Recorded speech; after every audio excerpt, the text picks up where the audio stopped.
Greetings, fellow masters. We are back, slightly late, but that doesn't mean we weren't going to cover this finale. You didn't think we were going to miss the finale, did you? Of course not. Welcome back to our final review of Fate Strange Fake Season 1. That's right, folks. If you didn't hear us last week, we'll say it again. Fate Strange Fake has been confirmed for Season 2. So all of you guys worrying and complaining that, oh my god, they're going to have to rush everything, blah, blah, blah, blah. No, they get to take their time because they do get a second season. So be excited. Also, just related side tangent, on a related front, they've officially announced an FGO Strange Fake official event in-game written by the author. That's huge. Yeah, I am looking forward to that, because that means we might be getting a couple Strange Fake servants. If we get Alcides, I might have to come back. Although I don't, luckily you still have me on your friends list, so you can tell me my servants. Yeah, I got you, bro. Don't worry about it. But the thing that I will point out, at least in this episode, for this finale, I love how characterization just really works in this episode. And before we go any further, real quick, before Tony gets to fully into his review, I forgot we haven't actually said it, but just in case you're new here and you don't know how we do things around here, we do go into full spoilers. So if you haven't seen the episode yet, do yourself a favor, boot up your Crunchyroll, watch the finale, enjoy the finale because it's great, and then come back here and tell us your thoughts and feels. All right, back to you, Tony. So the main focus of these last few episodes, especially the finale, is the fight in the other world that Tsubaki Kuruoka created. Yeah, Tsubaki's reality marble. And well, it's technically Pale Riders, but yeah, I mean, she's Pale Riders master. Tomato. Yeah.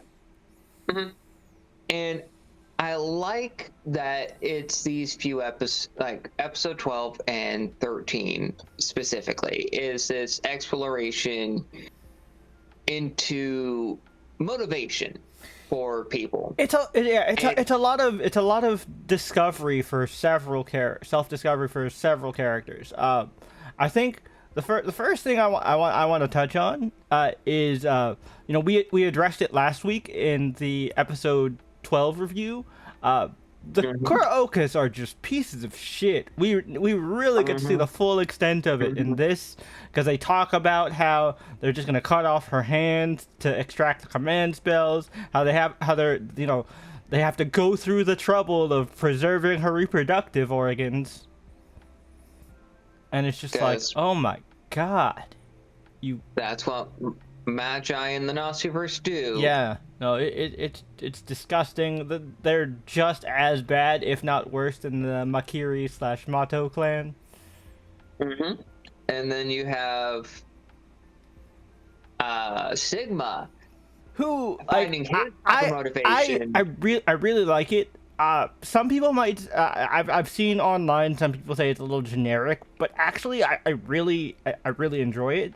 It is a little generic in the fact that he, finds his purpose in being the one to protect others when there was nobody there to protect him.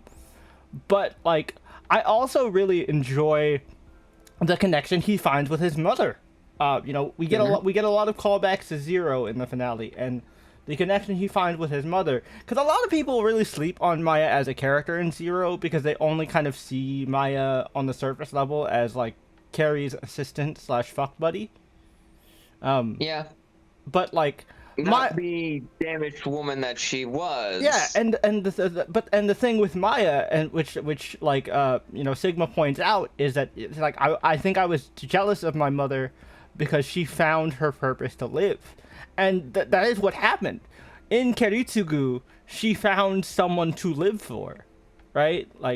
Because Kiritsugu treated her like a person, and didn't just use her or treat her as a weapon.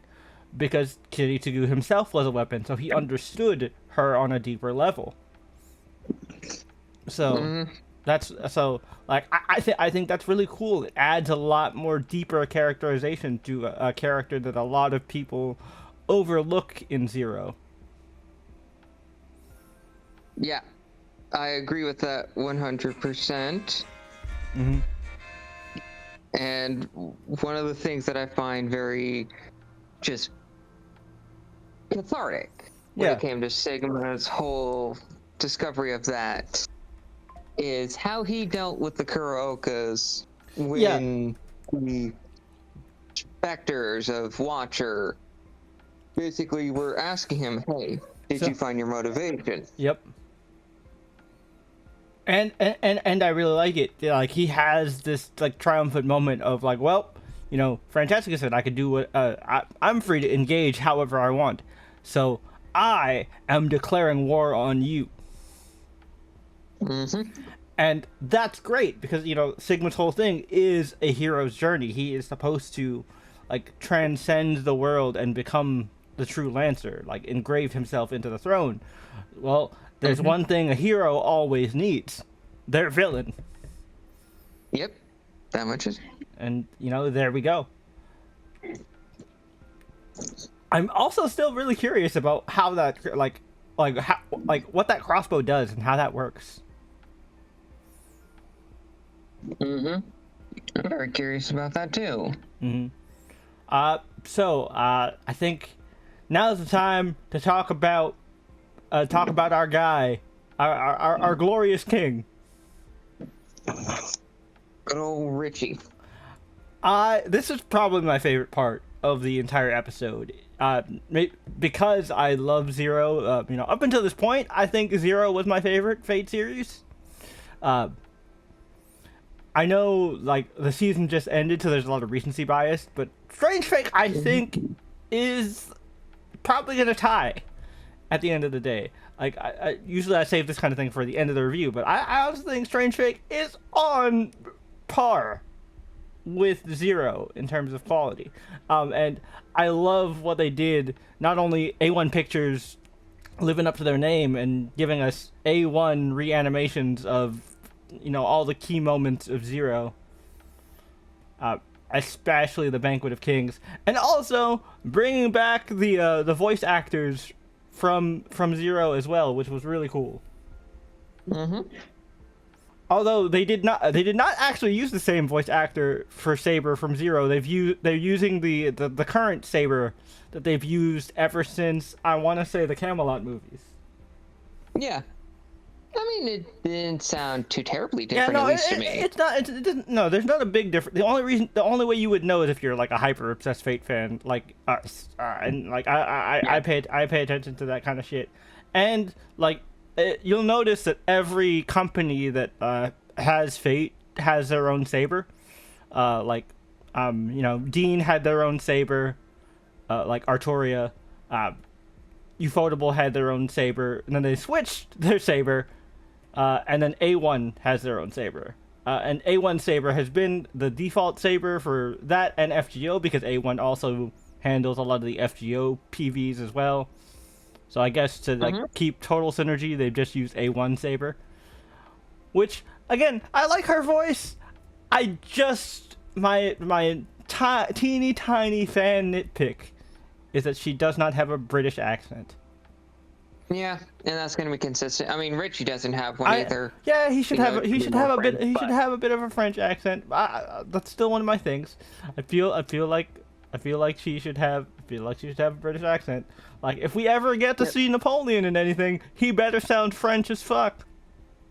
He better. But the thing that I love about Richie and how we're exploring motivation for these characters is that he didn't have motivation at first. Like, like no. What I'm saying is that the Praelotes try to break his spirit, and he looked at them and said, "Yeah, I acknowledge that fact, but do I care? Hell no. I still have respect for the King of Night." That's still my goat. Because I mean that's the thing, right? Is like, you know, there's a difference between, like, you know, I would say fandom and admiration. Because, like, fandom is kind of like an idolization. You kind of tend to overlook the flaws of the person you are, like, a big fan of and idolize, right? Like, you know, take it away from historical figures. You know, I'm a big sports guy. You know, any of the big athletes of today, a lot of the conversations of like who's the greatest today, and things like that. A lot of the times, fans in their debates will tend to like gloss over or like hide the flaws of their favorite players, and like even a lot of times with history, there's a lot of bias towards certain figures, right?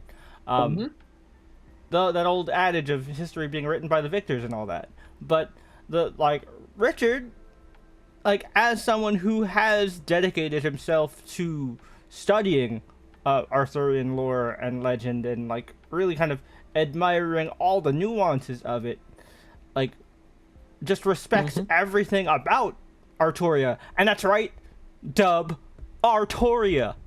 I'm gonna keep saying it. There's no L in there. It's Arturia Pendragon. It's King Arthur, not King Arthur. Okay? Is her name King Arthur? No, it's King Arthur. So stop it. Silly. Naughty. But also, you know who we have to say R.I.P. for? Yeah, Arco. yeah. R.I.P. Mr. Flat Escardos. Thank you for your service, my friend.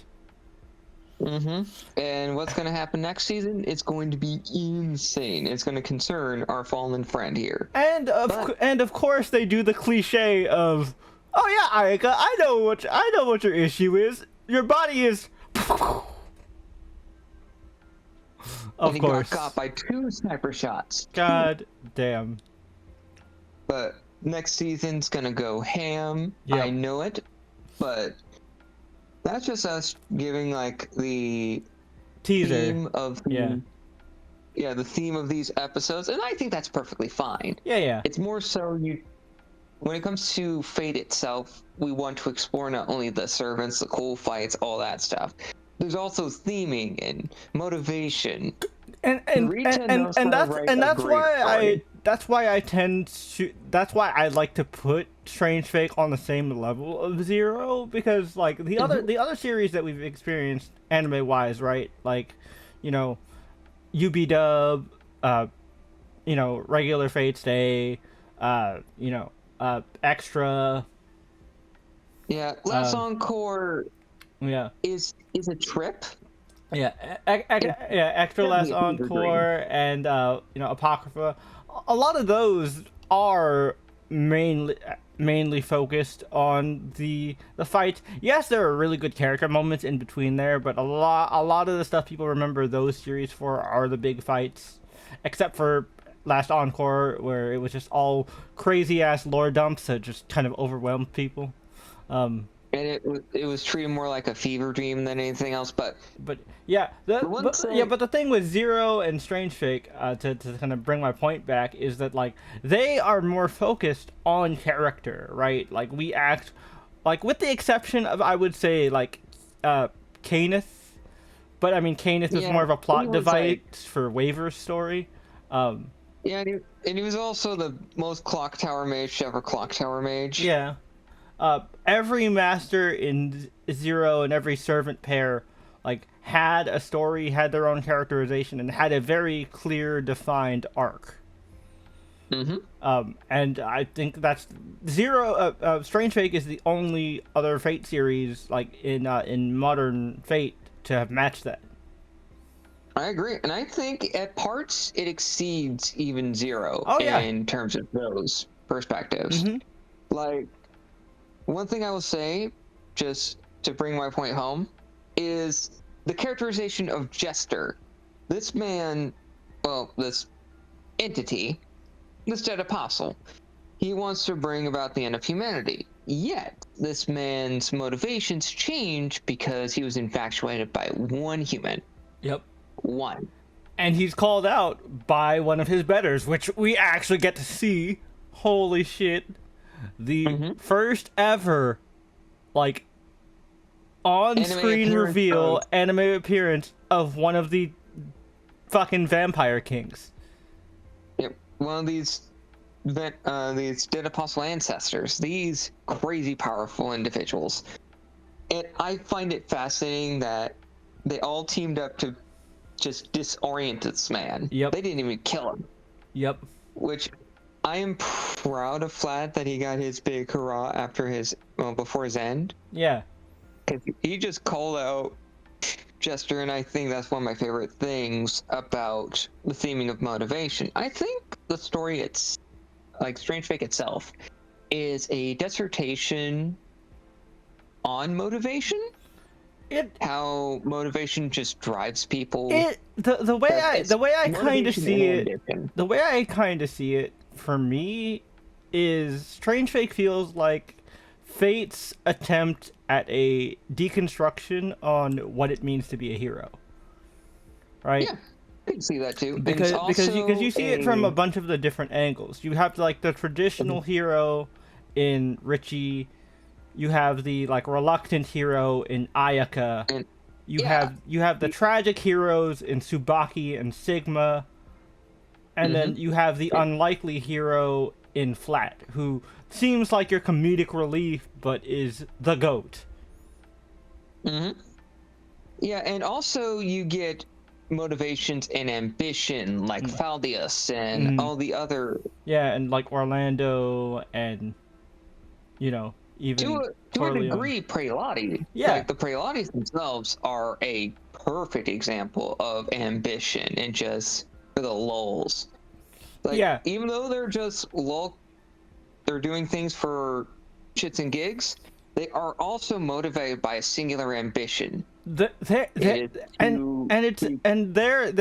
ambition is also just pure curiosity. They just want to see what happens, which is honestly the most dangerous. Exactly. But as of this moment, we don't know when season 2 will come around, but you will be assured that we will be covering it as soon as that drops. Oh, trust me. Like, if we don't find out, please, like, you know, spam the comments of this video. Be like, hey guys, the episode dropped. When are you gonna put out new stuff? You know, we do not mind. Like, you know, 'cause, like we try our best to keep on top of these things, but you know, we're only human. Well, I'm only a shark man. And well, I'm just using the drawing of my pet cat. So. And yes, my salmon is a good boy. Yep. But yeah, so I guess like, you know, this isn't like a full podcast episode, but I do want to give like kind of overall thoughts and ratings since this is the finale of the season. I thought this was amazing. This blew my expectations out of the water. This is something I've been looking forward to for years, ever since I like heard about the concept of Strange Fake and, you know, watched a ton of videos on the light novel and read some of the manga, and yeah, it's exceeded all my expectations. Was the release schedule weird as fuck and kind of pissed me off a little bit? Absolutely. Sure. But it was well worth the wait. Ball rolling and it just moved. It's like, yes, bro. Take notes, Netflix. I'm looking at you, jackasses. It's like, why do you want to do this to me? Why do you want to do this to JoJo? But yeah, other than that delay, man, I have no real complaints. You know, people who watch the podcast regularly might think we give these out like candy, but we really don't. And with how deep our love and fandom for the Fate series goes, I feel like this is justified, and I can speak for the both of us in saying that we give this shit a 10 out of 10 in terms of the season. Absolutely. Now, is this 10 out of 10 based off of like pure objective perfection? No, this is a 10 out of 10 based out of pure enjoyment and entertainment value. Mm-hmm. Is there a boatload of cut our... content? Sure. Yeah. Would I have liked to seen that cut content? Absolutely. Mm-hmm. But did I still get full enjoyment and enjoy every single second of every episode? Yes. So that's what matters, and that's what I'm building this score off of. I'm not looking at this from like an objective technical level, or like a deep literary analysis. You know, you could watch a video essay for that. Our grades are based off of purely entertainment value. So that's why I want to make it perfectly clear. You know, I know a lot of times with critique, it's either you hate it or you love it, but this isn't that case of, oh, you know, it's 10, it's absolutely perfect. It's a 10 because we really enjoyed it as fans. Honestly, if you watch this as a newbie, you'd probably maybe give this like a 7 or 8 because it's a lot of shit to take in. And I honestly would not recommend starting with this show. No. This is okay. To give it a good comparison, I think Jay will understand how I'm saying this. Mm-hmm.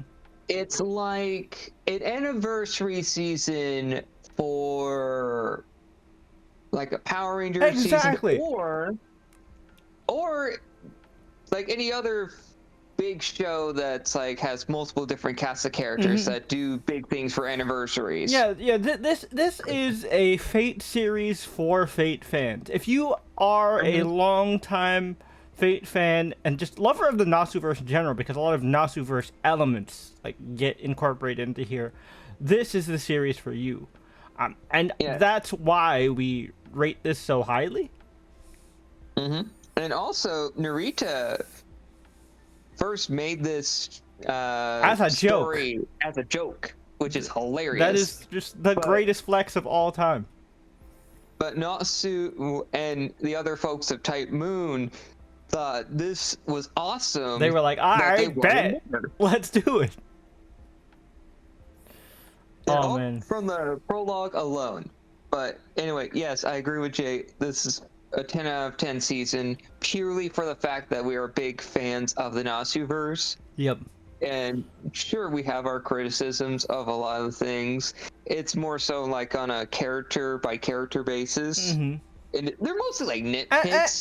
And like, I also understand from the novel reader's perspective is that, like, you know, there is a ton of cut content, but you also gotta understand like the change in medium.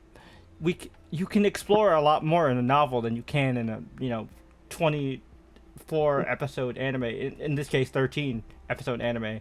Like, come on. Technically 14. Yeah. Technically 14 if we count the 0. Yeah. Which I do. Yeah. I'm sure you do. Which is why we had that miscount mishap, by the way. With our bad. Yeah, that was our fault. Which is why we corrected it. By the time you're seeing this, pretty soon you'll, like, in a couple weeks, you'll see our podcast episode where we discuss Send It to Be a Hero, and we actually discuss that in there. So if you want to know what Brian thought about it, because Brian did see the finale, definitely tune into that podcast episode later down the road. But here you'll at least get to hear what Tony thinks, because Tony wasn't there for that episode. I was indisposed. But yeah, so this video was a little longer than our normal, more snappy reviews, but like this was the finale. I figured we'd give it a little extra sauce. But hopefully you guys enjoyed, and we will see you whenever season 2 comes around. But do not fret if you enjoy anime content. We will still be doing anime reviews. Tony and I will also still be covering Daredevil Born Again as well on a weekly basis. We'll still be doing a bunch of weekly stuff. So if you like to hear us yap and go on and analyze different TV shows, anime, and the like, hit that subscribe button. Do all the usual YouTube things. If you're on mobile, hit that hype button, because that really does help us to spread in the algorithm to other like-minded nerds in the community. We'd really appreciate it. And also, we always appreciate your comments. Yeah, whether it be like a correction or just kind of talking about the show, like highlighting some of your favorite parts, definitely let us know. Gil fans, are you okay? Have you recovered? Tell us in the comments. Yeah. I think they're gonna be just fine. They'll They're not gonna be huffing copium. They'll be okay. We believe in you, Guild fans. We believe in you. But until next time, we'll catch you later. Peace.